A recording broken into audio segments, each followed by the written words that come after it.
Jadi vonis buat saya menurut Habib Rizik atas permintaan raja di raja yang tampang deso tapi sadis adalah 8 tahun. Ya, jadi beliau itu meminta agar saya divonis 8 tahun. Ya, jadi hati-hati dengan penampilan. Ya, penampilannya bengis, kadang-kadang hatinya lembut. Tampangnya deso tapi sadis. Ya.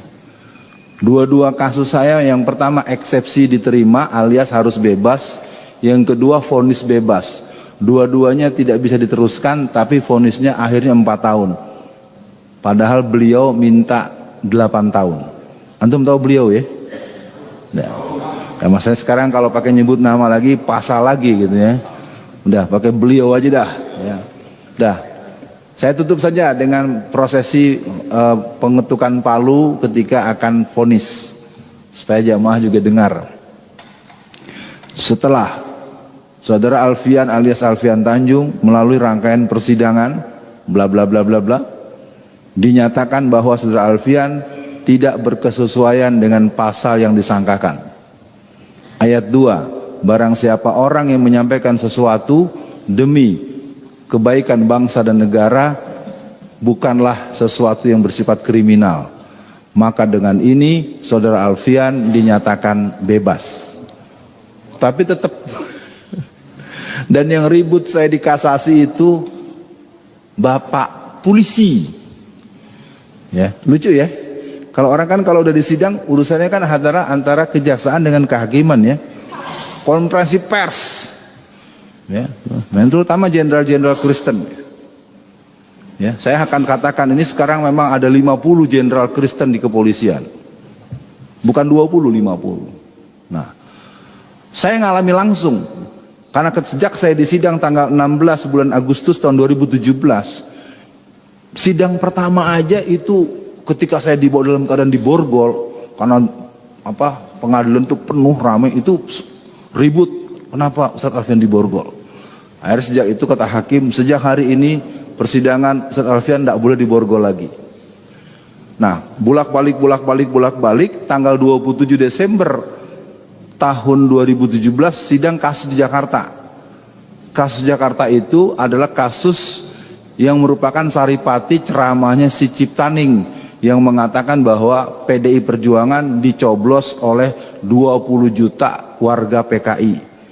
Lalu saya masukkan di Twitter, isinya 85% pemilih PDI Perjuangan adalah PKI.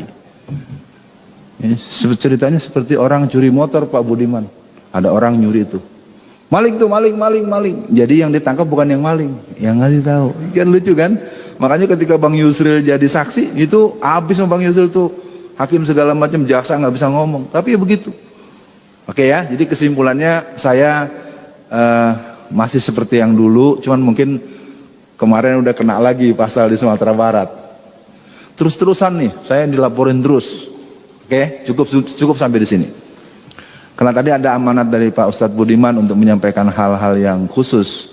Ya, saya berharap saya tidak slip of tongue, saya nggak salah ngomong. 1,5 bulan yang lalu, Xi Jinping sudah mengancam Jokowi. Kalian harus sikapi Islam dengan keras. Nah, saya kok nggak paham ini, kok presiden negara lain ngancam presiden kita. Ini terus terang saja, ini saya karena tadi saya tegas betul tadi Ustadz Budiman bilang, Ustadz Alfian akan menyampaikan sesuatu yang tidak atau jarang didengar. Seperti dulu juga pernah saya masih ada nggak bapak yang polisi di sini? Ya, bapak kan yang marah sama saya waktu saya bilang Polwan digebukin, lalu bapak komplain, akhirnya saya kirimin videonya. Iya, dulu waktu ada proses sweeping di hotel di Medan, saya sempat cerita, saya ingat beliau tuh agak komplain. Oh ini gini mana? Akhirnya saya kirimin video pada beliau ketika pengusaha Cina pemilik hotel ada proses penertiban oleh pihak Poltabes Medan. Aneh kan? Acara hotel katakanlah di apa istilah kalau bahasa dinasnya itu, didatangi oleh petugasnya dimarahi dan polwannya digebukin sampai rontok giginya. Ya, Waktu itu beliau agak komplain, nggak mungkin gini ya. Saya kirimin videonya dan karena beliau nggak kasih komentar, mudah-mudahan saya nggak keliru lagi kalau ngomong. Baik ya, jadi Xi Jinping itu sudah perintah dan kita sedang menunggu pengesahan undang-undang HIP. Bukan menunggu berarti kepengen, bukan. Kalau undang-undang ini disahkan, ini pengajian nggak bisa nih. Terus terang aja nih, lagi ngaji atau diserbu sama Satgas partai titik-titik, ente nggak bisa ngelawan, salah demi hukum. Jadi undang-undang HIP itu blade-nya adalah blade penghapusan TAP MPRS nomor 25 atau 66. Beneran, ini saya gini-gini kalau kata teman-teman deket, ini Profesor Doktor PKI nih. Asli, saya tidak dalam konteks tekebur, saya ingin katakan undang-undang ini disahkan, tunggulah kita akan berhadapan seperti di Angola. Ya, makanya saya nggak tahu ntar dia sidang lagi malam-malam ketok palu. Nah udah ya, saya pikir begitu dulu satu poin. Saya karena harus cukupkan 10 menit. Yang kedua, gerakan PKI sekarang itu betul-betul sentralnya Jawa Tengah, Jawa Timur. Jawa Tengah itu Semarang dan Boyolali, full dari tingkat RT sampai tingkat wali kota, bupati sampai gubernur Jawa Tengah. PKI Pak. Ya, cuman repotnya kan kalau ngomongin dibantah-bantah mulu. Saya udah bilang kalau mau debat di TV mana, syaratnya 2. Jangan pakai pasal, jangan pakai fisik. Kalau saya diberi kesempatan mau profesor yang mana, doktor yang mana, ini punten cek Sundanya, hampura. Bukan sok pinter. Ini kan anak udah keterlaluan ini. Karena pernah terjadi mau ada acara di TV One batal. Gara-gara narasumbernya saya. Bukan karena sayanya dianggap jahat. Jadi gini ceritanya. Satu hari manajemen TV One telepon saya, Ustadz Alfian siap? Ya siap lah kalau soal PKI mah gua. Kalau nerang-nerangin kayak Ustadz Budiman saya harus nyatet nggak bisa. Atau Bapak apa nih kita imam kita tadi, itu imam kita tuh kan unik ya. Dulu sering mimpin tahlil, suruh segala macem. Sekarang udah jadi salafi ya. Oke, dan nanti lagi ngobrol yang lain. Jadi kesimpulannya PKI ini sekarang tinggal nunggu tiket. Kalau nanti undang-undang BPIP disahkan, maka kita akan punya CC pusat PKI. Jadi ini antar struktur, pengaturan, operasi. Jadi kita sekarang secara de facto sudah negara komunis. Tinggal menunggukan de jure-nya. Dan kalau saya lihat perlawanannya kagak jelas. Karena dibalik-balik terus dari yang mentah-mentahin. Maaf ya kawan-kawan dari tetangga sebelah yang sama-sama sholat. Oh hari gini jangan ngomong PKI. Sementara di kelompok Kristen sejak tahun 1974, 1967, 2020 itu kebetulan saya sekarang tinggal di Solo, ya mudah-mudahan dimaklumi. Saya temu dengan Bu Dewi Purnamawati dan teman-teman yang kader-kader advance di gerakan Kristen karena dia dulu Kristen sekarang Muslim. Jadi kita ini sekarang udah masuk perangkap betul. Lihat saja tuh kemarin tuh yang kelilingin tank-tank sama pasukan khusus di depan Petamburan. Itu kader gereja itu. Ya, saya namanya nggak hafal tapi udah sempat saya kirimin itu beberapa orang karena handphone saya agak hang juga ngirimnya terus-terusan itu. Wallazina kafaru ba'duhum awliya'u ba'd. Orang-orang kafir bekerja sama untuk menghancurkan kita, menyerang kita, sementara kita tahsabuhum jami'a wa qulubuhum satta.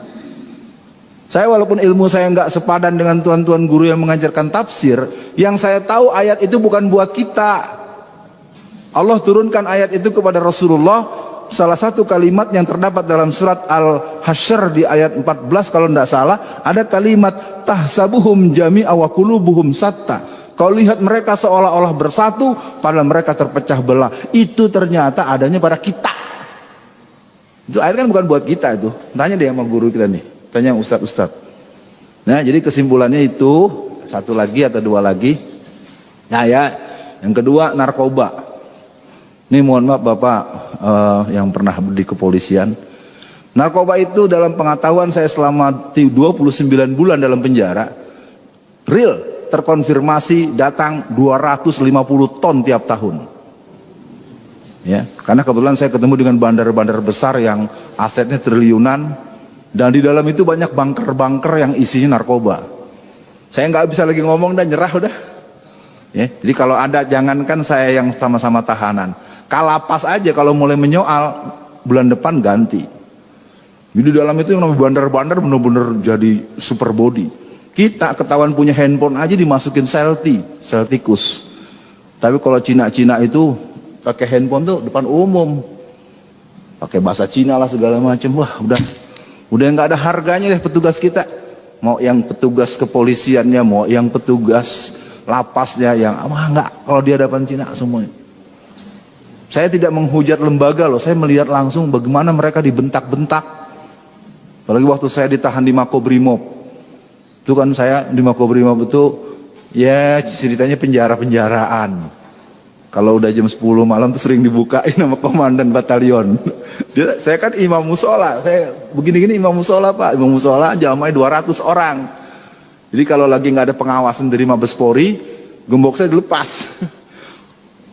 Pas saya masuk, sopo iki sopo, ditahan di sini, Ustaz Alfian Tanjung, yang memenjaranya gendeng. Bayangin, karutannya saja bilang yang masukin saya ke situ orang gila atau gitu, coba. Ya, tapi jangan cari namanya, saya nggak mau, kesian tuh bapak itu. Jadi dari sini para jamaah semua, narkoba ini jadi senjata dari jaringan Cina untuk melumpuhkan. Pertama, melumpuhkan generasi muda. Kedua, melumpuhkan orang-orang tua dan aparat untuk menyoal mereka. Karena mereka sogokannya ratusan triliun. Puluhan, gila. Jadi barang itu datangnya terang-terangan. Jadi pakai kapal-kapal besar itu, di 250 ton kan nggak mungkin pakai gerobak. Ya. Dan transaksinya resmi. Antara seragam titik-titik dengan seragam titik-titik. Udah dah, saya nggak bisa bahas lagi. Pakai berkasnya sama, saya dapat langsung. Dan terakhir, karena nanti kelamaan, yang jadi bandar narkoba di masyarakat itu tokoh-tokoh yang populer dan terkenal. Di tingkat ini, izinkan saya nggak berani nyebut nama, takut saya, asli takut. Beneran Pak, saya ngomong aja takut udah. Karena saya kan di dalam diketahui, karena saya ini wakil ketua Komite Dakwah Khusus MUI Pusat. Jadi anak-anak tuh pada cium tangan mulu lah, udah pada laporan. Ustadz gimana Ustadz gini-gini, kamu kenapa kasusnya? Ya saya 13 kilo Ustadz, hukuman saya hukuman mati. Terus tapi sebenarnya yang punya disebut tuh nama-nama orang. Lu bener ngomong gitu? Buat apa Ustadz, dari penjara? Jadi sekarang ini memang betul kalau kita nonton film India, Tuan Takur. Lu Tuan Takur nggak? Ya kalau saudara-saudara bangsa ini kita padahal di belakang tanah rakyat dijarah, anak-anak kecil diracun segala macam. Jadi negeri ini Tuan Takurnya ada banyak. Siapa saja dia, cari sendiri aja. Ya, kena pasal lagi gua nanti ya. Tapi intinya negeri ini memang sudah dihancurkan dengan serius. Maka saya himbau buat para semua jamaah, jangan jauh-jauh dari Allah. Jadi khutbah